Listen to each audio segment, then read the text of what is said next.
My dear students, welcome in your channel mathematics on your tips. And आज फिर से मेरे बच्चों हम फिर से करने वाले हैं सर्कल की कुछ इम्पोर्टेंट प्रॉपर्टीज और इम्पोर्टेंट सम्स। तो मेरे बच्चों सबसे पहले मैंने आपको यहाँ पे एक सम लिख के दिया हुआ है, देखना ज़रा ध्यान से। मैंने एक सर्कल बनाया है और सर्कल के अंदर मैंने 2 ट्राइंगल्स बना रखी है। देखिए ध्यान से, एक ट्राइंगल ये है मेरे पास और दूसरा ट्राइंगल मैंने बनाया मेरे बच्चों ये वाला यहाँ पे, ठीक है। जो क्या करता है इसके सरफेस को, मींस इसकी जो लास्ट जो बाउंड्री है इसको टच करके हमारा क्या हो रहा है, निकल रहा है, आर्क को टच कर रहा है, ठीक है। तो अब देखिए ध्यान से, हमें निकालनी है ए की वैल्यू, यहाँ पे क्यू की वैल्यू और पी की वैल्यू। तो माय डियर स्टूडेंट्स, हम सबसे पहले यहाँ पे ए के पास चलते हैं। अब देखो ध्यान से, ए यहाँ पे एक ट्राइंगल बना रहा है, ये देखो ए एक ट्राइंगल के अंदर है। यहाँ से देखिए, मैं इसको थोड़ा सा डार्क कर देती हूँ ताकि आपको ये इजीली समझ आ जाए। ये देखिए, ये आ गया हमारे पास, होगी हमारी ये ट्राइंगल। अब अंदर जो अपोजिट एंगल है वो बाहर वाले के क्या होते हैं, उन दोनों का सम इक्वल। मीन्स अगर मैं लिखूं a + 42 = 88, समझ सकते हो क्यों लिखा मैंने a + 42 = 88। क्या ट्राइंगल्स की प्रॉपर्टी याद है जो हम करते थे कि अंदर वाले अपोजिट इंटीरियर एंगल्स का सम किसके इक्वल होता था, बाहर वाले एक्सटीरियर एंगल के इक्वल। तो इट्स मीन a + 42 किसके इक्वल हुआ, हमारा 88 के इक्वल हुआ। क्यों हुआ? Because of the exterior angle property. क्यों हुआ मेरे बच्चों? Because of the exterior angle property. ये हो गया हमारा यहाँ पे। अब हमने क्या किया, a = 88, ये इधर 42 है, उधर जाके क्या हो जाएगा -42। तो माय डियर स्टूडेंट्स, यहाँ से आ जाता है हमारा 46, ए हमारे पास आ जाता है 46। अब मैंने आपको जो लास्ट पार्ट जो करवाया था सर्कल का, उसके अंदर मैंने आपको एक प्रॉपर्टी करवाई थी, ध्यान से देखना। इस तरीके से अगर आपसे कुछ भी दे रखा था, इस तरीके से दे रखे थे, तो ये जो एंगल्स होते थे वो क्या होते थे, एक दूसरे के इक्वल होते थे। क्यों होते थे बेटे? Same segment angle. क्यों होते थे? Same segment angle. तो यहाँ से हम देखेंगे P और A क्या दोनों एक दूसरे के इक्वल नहीं है। अभी इसको भूल जाओ जैसे ये तो है ही नहीं, इस लाइन को अभी आप भूल जाओ कि जैसे है ही नहीं। तो ये जो P और ये जो A क्या दोनों सेम सेगमेंट में लाई नहीं करते हैं? बिल्कुल करते हैं। तो हमारे पास जो Q एंगल है वो क्या हो जाएगा, Q जो एंगल है वो किसके इक्वल होएगा, A के इक्वल होएगा। क्यों होएगा? Because of the same segment angle. Because of the same segment angle. तो कर दीजिए जरा। तो Q की वैल्यू भी क्या आ गई मेरे बच्चों यहाँ पे, जो A की वैल्यू थी, और A की वैल्यू क्या थी हमारे यहाँ पे 46 डिग्री थी। ये भी निकल गया हमारा क्वेश्चन। नेक्स्ट किस पे चलते हैं हम लोग, P पे। अब P के पास आ गए। अब देखिए दोबारा यहाँ से देखिए, वही फिर सेम सेगमेंट वाली बात हमारी आई हुई है। तो P भी हमारे पास क्या आएगा, 42 आएगा। क्यों आएगा? क्योंकि दोनों ही किसके अंदर है, हमारे सेम सेगमेंट के अंदर क्वेश्चन है। दोनों क्वेश्चंस कहाँ पे हमारे, सेम सेगमेंट में। कौन? P भी और 42 भी, दोनों ही वैल्यूज किसके अंदर आई हुई है मेरे बच्चों, सेम सेगमेंट में आई हुई है। यहाँ पे भी हम रीजन लिख सकते हैं, सेम सेगमेंट एंगल।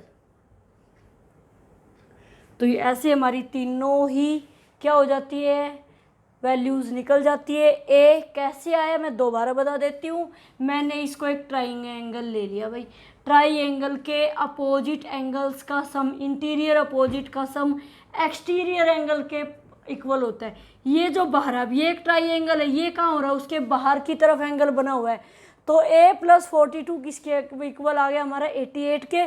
क्यों आया? क्योंकि ये था हमारा एक्सटीरियर एंगल प्रॉपर्टी यूज की, a की वैल्यू निकल गई। a निकलता ही हमें पता है ये a और q दोनों ही, इसको भूल जाओ, अभी दिख रहा हमें सामने बिल्कुल ही। ऐसे क्या होते हैं, हमारे सेम सेगमेंट वाले एंगल होते हैं। तो Q क्या हो जाएगा, A के इक्वल यानी कि 46, और P किसके इक्वल हो जाएगा, 42 के। क्यों? क्योंकि ये क्या थे, हमारे सेम सेगमेंट के अंदर थे। तो नेक्स्ट क्वेश्चन देखो मेरे बच्चों। अब तो नेक्स्ट क्वेश्चन है मेरे बच्चों, हमें एक क्या दे रखा है, सर्कल के अंदर एक क्वाड्रिलेटरल दे रखा है। ये देखिए जरा, क्वाड्रिलेटरल दे रखा है हमें, ये पूरा एक हमारा क्वाड्रिलेटरल है भाई, साइक्लिक क्वाड्रिलेटरल बोलेंगे। क्यों? क्योंकि ये इसके क्या हो रहा है, बिल्कुल आर्क के साथ टच करके बना हुआ है। तो हमारे पास क्या है, अब हमने ये प्रॉपर्टी हमने पढ़ी थी लास्ट वीडियो के अंदर कि अगर ए यानी कि ये वाला ए प्लस 104 किसके इक्वल होगा, किसके इक्वल होगा मेरे बच्चों, 180 के। क्यों होता था? Because of the opposite angles of the quadrilateral. Cyclic quadrilateral के अंदर जो आमने सामने वाले जो अपोजिट एंगल होते हैं उन दोनों का सम किसके इक्वल होना चाहिए, हमारा 180 के इक्वल होना चाहिए। तो इसलिए एंगल ए प्लस 104 डिग्री किसके इक्वल होएगा, 180 डिग्री के। क्यों होगा मेरे बच्चों? बिकॉज अपोजिट एंगल्स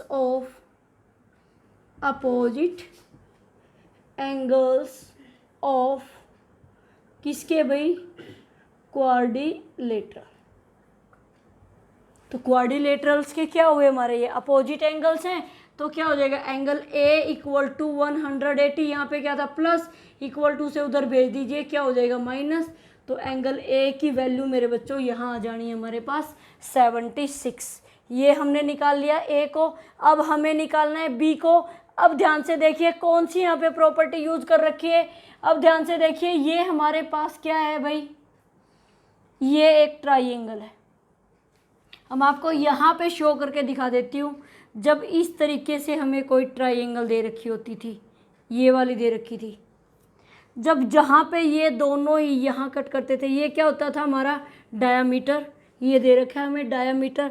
डायामीटर से इधर जो आया, यहाँ पे जो एंगल बनता था वो कितने डिग्री का होता हमारा, यहाँ पे कितने डिग्री का होता है मेरे बच्चों, इस तरह से बना होता है वो एंगल, इस तरीके से बनी होती है ये हमारी ट्राइंगल, और ये हमारा होता है 90 डिग्री का।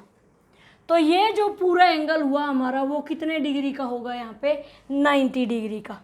हमारी प्रॉपर्टी थी ये ट्राइंगल की। जब ये दोनों, जब यहाँ पे ये हमारे जो ये थी कोड थी, किस पे मिलती थी, आर्क पे, इस वाली पे आपस में दोनों कोड मिलके यहाँ पे कितने डिग्री का एंगल बनाती थी, हमारी 90 डिग्री का एंगल बनाती थी। ये हमारी प्रॉपर्टी थी जो हम कल वीडियो में हमने देखा था, हमने पढ़ा था। तो अब हमें क्या करना है, एंगल ए प्लस बी किसके इक्वल हुआ भाई, 90 डिग्री के। वो किस प्रॉपर्टी से हुआ, इस प्रॉपर्टी से हुआ। अब ए हमारा कितना भाई 76, बी हमें निकालना है इक्वल टू 90। यहाँ पे ये क्या दे रखा है मेरे बच्चों, हमें प्लस है, इक्वल टू से उधर भेज दे भाई, क्या हो जाएगा हमारा माइनस। तो बी की वैल्यू क्या आ जाएगी हमारे पास, आ जाएगी 14 डिग्री। होप सो मेरे बच्चों आपको ये वाला क्वेश्चन अच्छे से समझ आ गया होगा। अब नेक्स्ट क्वेश्चन देखिए। तो माय डियर स्टूडेंट्स, नेक्स्ट जो क्वेश्चन हमारे पास है वो देखिए, आपके सामने मैंने एक क्वेश्चन लिख रखा है जहाँ से हमें सिर्फ और सिर्फ डी की वैल्यू निकालनी है। अब हमें बड़ा अटपटा दिख रहा है इसके अंदर, अगर ये ट्राइंगल ले तो एक ही एंगल का पता है, ये ट्राइंगल ले तो इस आधे क्वेश्चन का पता है भाई, पता ही नहीं चल रहा किसको ले और किसको ना ले। तो हमें यहाँ पे क्या कर लेना है, सबसे पहले देखना है, यहाँ पे ये देखना होता है सेगमेंट्स इक्वल हैं या नहीं है।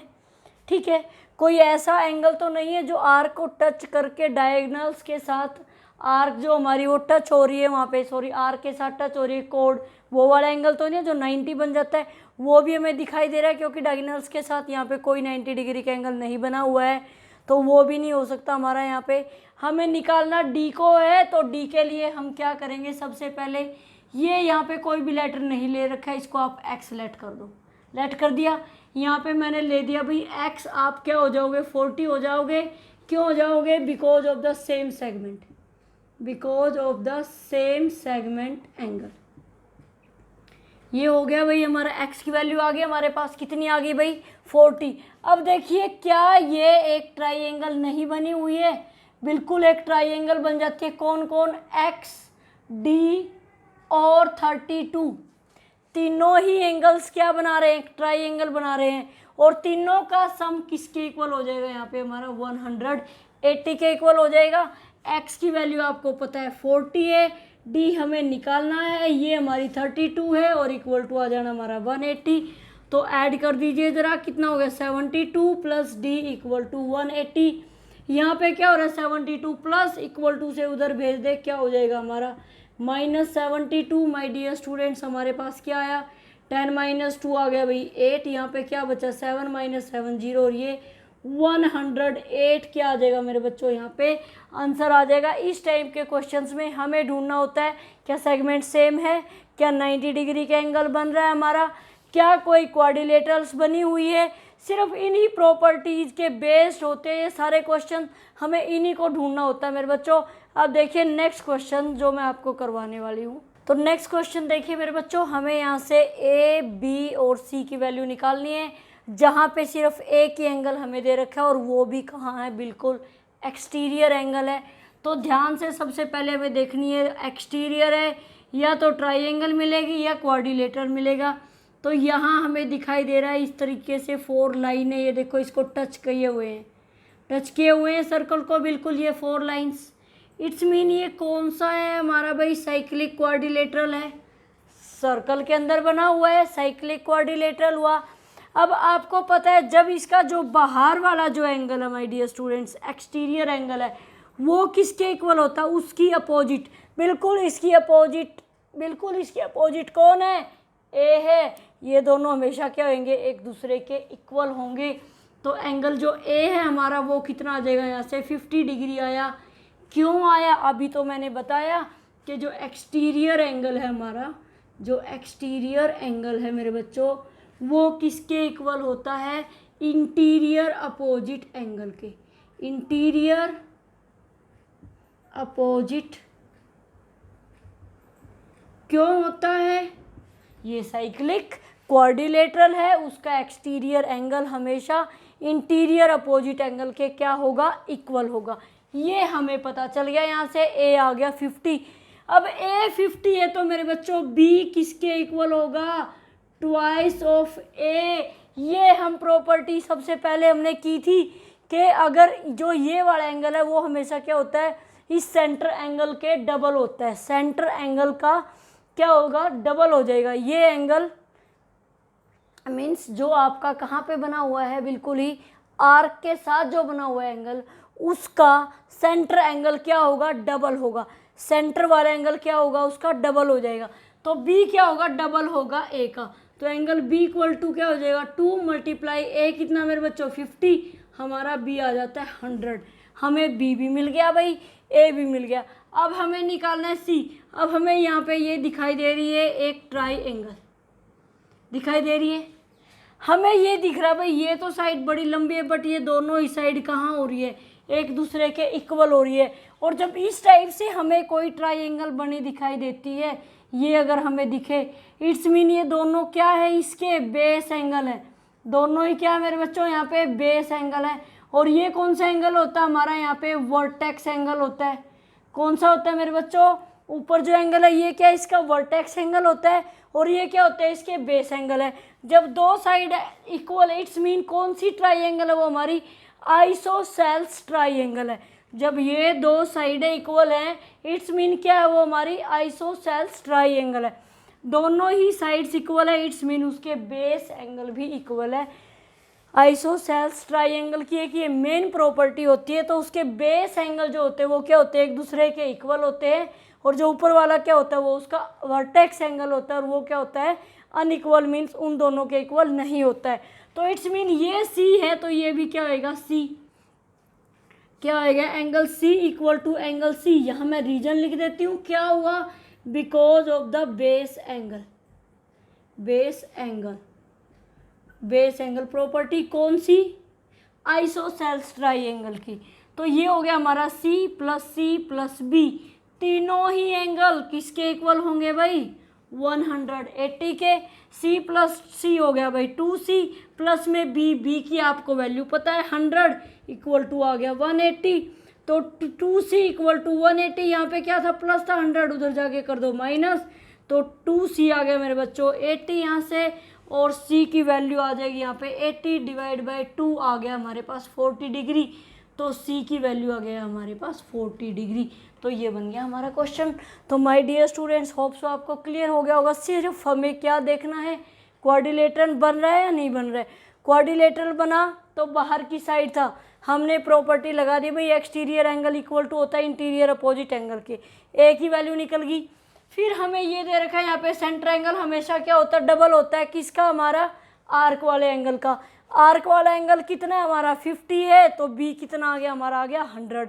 बी हमें मिल गया। हमें ये पता है यहाँ पे हम आइसोसेल्स ट्राइंगल की प्रॉपर्टी यूज कर सकते हैं। बेस एंगल आइसोसेल्स प्रॉपर्टी के अंदर हमेशा क्या होते हैं, इक्वल होते हैं। ये सी है तो ये भी क्या हो जाएगा सी, सी प्लस सी ये क्या हो जाएगा B, C plus B equal to क्या हुआ मेरे बच्चों 180, और ये हो गया 2c प्लस 100 इक्वल टू, यहाँ से माइनस करके आपके c की वैल्यू बहुत ही इजीली आप यहाँ से निकाल सकते हैं। अब नेक्स्ट क्वेश्चन देखो बेटा, बहुत ही इंपॉर्टेंट है। तो मेरे बच्चों ये देखिए क्वेश्चन बहुत ही इजी लगेगा आपको, क्योंकि इसी के ऊपर बेस्ड क्वेश्चन अभी अभी हमने सॉल्व किया है। यहाँ से हमें वैल्यू निकालनी है a और b की, बहुत ही इजीली आप इसको निकाल सकते हो। देखिए a किसके इक्वल हो सकता है भाई, ट्वाइस ऑफ आर्क एंगल, क्योंकि ये कौन सा एंगल हमारा, सेंटर एंगल है भाई। तो a किसके इक्वल होएगा हमारा 2 × 40 के, हो गया नहीं होगा, क्यों, क्योंकि ये कौन सा एंगल है हमारा, सेंटर एंगल। जो सेंटर एंगल है वो हमेशा आर्क एंगल के क्या होगा मेरे बच्चों, डबल होगा। तो a की वैल्यू आ गई हमारे पास यहाँ पे 80 डिग्री। a हमने निकाल ली। अभी हमने इसी टाइप की एक प्रॉपर्टी की थी, वो क्या थी कि ये जो ट्राइंगल होती है वो क्या होती है हमारी, आइसोसेल्स ट्राइंगल होती है। तो इसके जो बेस एंगल होते हैं वो क्या होंगे, हमेशा ये एक दूसरे के इक्वल होंगे। ये अगर b है तो ये भी क्या हो जाएगा मेरे बच्चों, यहाँ पे b हो जाएगा। और अब हम कर सकते हैं b प्लस a किसके इक्वल आ जाएगा 180 डिग्री के। b आपको पता है, हमें नहीं पता है, तो 2 हो गया b। और a की वैल्यू हमें पता है भाई, ये सेंटर एंगल से हमने निकाल ली थी, क्या होगी थी हमारी 80 इक्वल टू आ गया 180। यहाँ पे क्या प्लस का 80 है, इक्वल टू से उधर भेज देंगे, क्या हो जाएगा हमारा, हो जाएगा माइनस।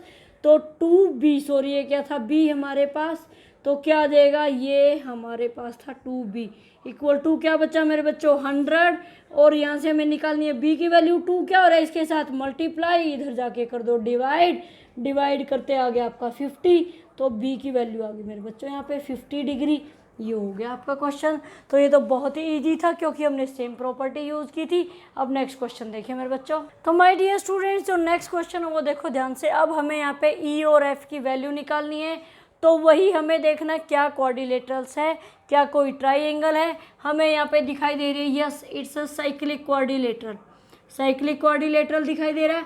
अब यहाँ पे एक एंगल हमें बाहर की तरफ दिखाई दे रहा है। हमें पता है जब एक्सटीरियर एंगल है तो उसके अपोजिट वाली, बिल्कुल उसके अपोजिट एंगल के क्या होएगा, वो इक्वल हो जाएगा। तो एंगल जो ई है वो किसके इक्वल होएगा, 110 के इक्वल होएगा। क्यों हुआ, क्योंकि एक्सटीरियर जो एंगल है वो क्या होता है मेरे बच्चों, इक्वल होता है किसके, इंटीरियर अपोजिट एंगल के। किसके इक्वल होता है, इंटीरियर अपोजिट एंगल के। ये हमने कर लिया। यहाँ पे ई की वैल्यू हमें पता चल गई 110 है। अब ध्यान से देखिए, क्या ये दोनों ही एंगल एक ही लाइन पे नहीं बने हुए हैं, बिल्कुल एक ही लाइन पे बने हुए हैं और स्ट्रेट लाइन पे बने हुए हैं। तो angle E plus angle F किसके इक्वल हो जाएगा, 180 के। क्यों हुए, because of the straight line angle. क्यों हुए मेरे बच्चों, because of the straight line angle. तो ई का हमें पता 110 plus angle F equal to 180। यहाँ पे क्या दे रखा प्लस, तो इक्वल टू से उधर जाके हमारा क्या हो जाएगा, यहाँ पे माइनस हो जाएगा। और माइनस होते ही आंसर क्या आ जाएगा, 70 डिग्री। तो मेरे बच्चों ये थी आज के क्वेश्चंस, जो बहुत ही इम्पोर्टेंट क्वेश्चन होते हैं। सर्कल के अंदर बहुत इंपॉर्टेंट प्रॉपर्टीज होती है ये। होप सो कि आपको ये वीडियो आज का अच्छा लगा हो मेरे बच्चों। अगर अच्छा लगा तो अच्छे से कमेंट करें, लाइक करें, शेयर करें और चैनल को सब्सक्राइब करना ना भूलें। Thank you, have a nice day.